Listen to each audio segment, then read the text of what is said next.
Sindh assembly में speaker और deputy speaker का इंतखाब आज होगा। स्पीकर के लिए अवैस कादिर और सोफिया शाह मद्दे मुकाबले। डिप्टी स्पीकर के लिए एंथनी नवेद और राशिद खान के दरमियान मुकाबला।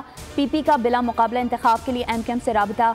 कागजात वापस लेने की दरख्वास्त। वज़ीर आला सिंध का इंतखाब कल होगा। उम्मीदवार आज दोपहर 1 से 3 बजे तक कागजात नामजदगी जमा करवा सकते हैं। सिंध असम्बली इजलास में 148 अरकान ने हल्फ उठा लिया। पीपल्स पार्टी के 112 और एमकेएम के 36 अरकान ने हल्फ लिया। GDA, जमात इस्लामी और सुन्नी इत्तेहाद कौंसिल के 13 अरकान ऐवान में मौजूद न थे। स्पीकर और डिप्टी स्पीकर का इंतखाब आज सुबह 11 बजे होगा।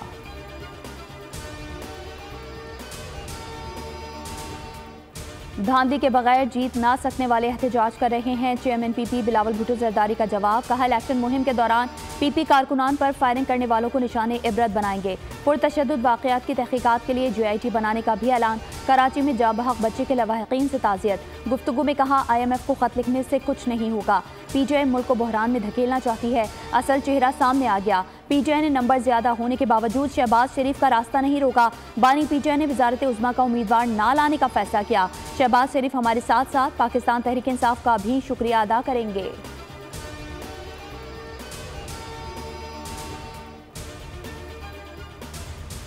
सैयद मुराद अली शाह तीसरी बार वजीर आला सिंध नामजद। अवैस शाह स्पीकर, नवेद एंथनी को डिप्टी स्पीकर नामजद कर दिया गया। पीपल्स पार्टी का अपने उम्मीदवार बिला मुकाबला मुंतखब कराने के लिए एमकेएम से राब्ता। एमकेएम से सोफिया शाह ने स्पीकर और राशिद खान ने डिप्टी स्पीकर के लिए कागजात जमा करा दिए। नामजद अपोजिशन लीडर अब्दुल वसीम कहते हैं, हमारे पास हर शोबे के काबिल लोग ऐवान में हैं। स्पीकर, डिप्टी स्पीकर के इलेक्शन पर फिलहाल दस्तबरदारी का कोई इरादा नहीं।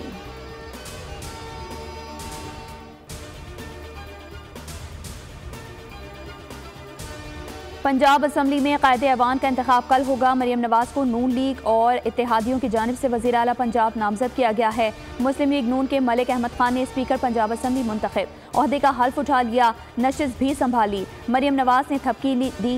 लीगी अरकान ने मुबारकबाद पेश की। ऐवान में 322 अरकान ने राय शुमारी में हिस्सा लिया। मलिक अहमद खान को 224 और सुन्नी इत्तेहाद कौंसिल के मलिक अहमद बशर को 96 वोट मिले।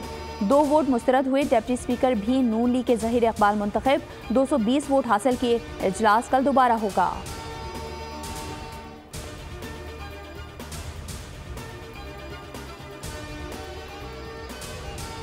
कौमी असम्बली का इजलास 26 फरवरी को बुलाने का फैसला। पहले रोज 9 मुंतखब अरकान की हल्फ बर्दारी होगी। वजीर आजम, स्पीकर, डिप्टी स्पीकर के इंतखाब में वोट डालने के लिए MNA कार्ड लाजमी करार। सदर मुमलिकत का इंतखाब 9 मार्च को होगा। आसिफ अली जरदारी नून लीग और पीपल्स पार्टी के मुश्तरका उम्मीदवार करार। इलेक्शन कमीशन ने सदारती इंतखाबात के शेड्यूल की मंजूरी दे दी। सदारती इलेक्शन 9 मार्च को मुतवक्की। आइन के आर्टिकल 41 के तहत आम इंतखाबात के बाद 30 रोज में सदारती इंतखाबात कराना लाजिम है।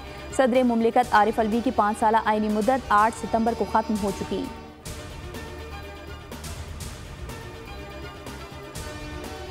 खैबर पख्तूनख्वा असम्बली का इजलास 28 फरवरी को सुबह 11 बजे तलब। गवर्नर KP के हाजी गुलाम अली ने समरी पर दस्तखत कर दिए। सूबाई असम्बली के 9 मुंतखब अरकान हल्फ उठाएंगे।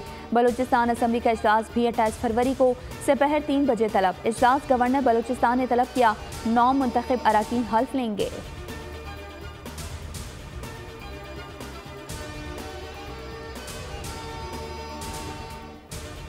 और नून लीग और इत्तेहादी जमातों का मुश्तरका पार्लिमानी इजलास। मुस्लिम इक़ाफ, इस्तेहकाम पाकिस्तान पार्टी और पीपल्स पार्टी के अरकान की शिरकत। स्पीकर और डिप्टी स्पीकर के हवाले से हिकमत अमली तय की गई है। इजलास की सदारत मरियम नवाज ने की। नामजद वज़ीर आला पंजाब मरियम नवाज से मोहसिन नकवी की मुलाकात। पहली खातून वज़ीर आला नामजदगी पर मुबारकबाद। गवर्निंग से मुतालिक उमूर पर ब्रीफिंग दी। बोले, उम्मीद है मरियम नवाज मुझसे बेहतर काम करेंगी।